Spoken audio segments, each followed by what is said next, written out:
Hello, you're listening to a DocTalk podcast short with Dr. Neil Galletly and me, James Piecowye. So let's drop back to the intolerances. So intolerances, as you said, to recap, intolerances and allergies, very different things. Absolutely, yeah.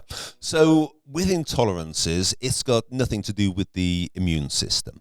So basically, with intolerances, what's happening is your body is finding it difficult to digest certain foods. And when I say digest, I guess what I'm talking about is it's finding it difficult to break down maybe more complex foods into the simple molecules that can then get absorbed across the gut wall.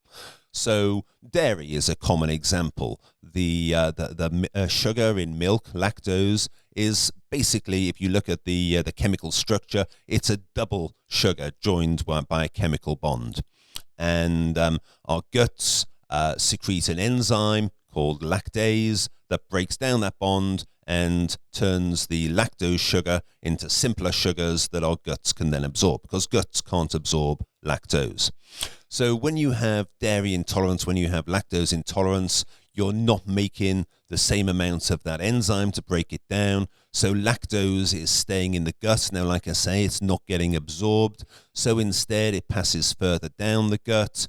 It can get fermented by bacteria further down the gut in the colon. And that fermentation process can produce gas. It can produce chemicals that can induce diarrhea.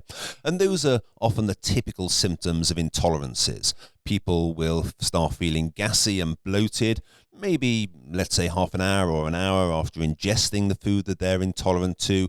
They may get the runs, they may get a bit of crampy tummy pain and gas pain. And these are sort of the typical symptoms that you get with intolerances. So it's a real checklist. Yeah, absolutely. And the other thing that kind of differentiates intolerances from allergies is, with allergies, it's pretty much all or none. So even the tiniest bit of the culprit food, if you're exposed to it, you'll generate a reaction.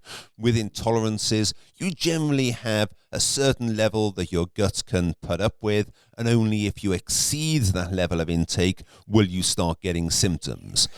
And so people often get a bit confused, and they say, well, sometimes I have this and I'm fine, but other times I have this and I get symptoms. And I think that's part of the reason. You've sort of got this... think of it as like kind of a bucket of water, and you can sort of fill it up, and while you're filling it up you're not getting symptoms, but once it starts to overflow, that's when you're starting to get those intolerance symptoms, the bloating, the gas, the cramps, the diarrhea.